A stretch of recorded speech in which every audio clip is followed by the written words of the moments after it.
হরে কৃষ্ণ, রাধে রাধে বন্ধুরা, সবাই কেমন আছে? আশা করি সবাই অনেক ভালো আছে। আমি ভালো আছি। এই সবাই দেখো বাজার থেকে এলাম, কী কী নিয়ে এসছি। এই যে পালং শাক, শীষ পালং নিয়ে এসছি, খাওয়া হয় না, নরম নরম দেখে নিয়ে এসছি। মাছের চোখে খেতে বেশ ভালো লাগে। আমি তো সব সস্তা। বেগুন নিয়ে এসছি, দুটো 10 টাকা, পুড়িয়ে খাওয়া হয়নি।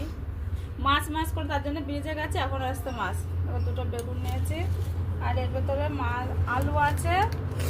এই দেখো, এইটা সব থেকে স্পেশাল বলো তো, এটা কিন্তু আমি খাই না, এটা আমার শাশুড়ি খায়। বারে বারে বলেছে অবশ্যই মনে করে করে আনতে। দেখো আমার শাশুড়ি, দেখো কি আনন্দ পাচ্ছে, দেখো এনেছে বলে। দেখা দেখা ওই দেখো আমার শাশুড়ি, দেখো হেসে গড়িয়ে যাচ্ছে আমার খৈনি খাবে বলে। দেখো আমার শাশুড়ির হাতে তুলে দিলাম, এটা নেন নেন নেন। আরে এই দেখো আমার মেয়ে কি এনেছে, কাটুরি কাটুরি। তোকে কেটে কেটে বলে খেতে হয়, এটা কি করে খেতে ভগবান জানে।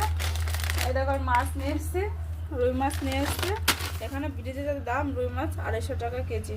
এইটুকু মাছ নিয়েছে 70 টাকা দাম নিয়েছে।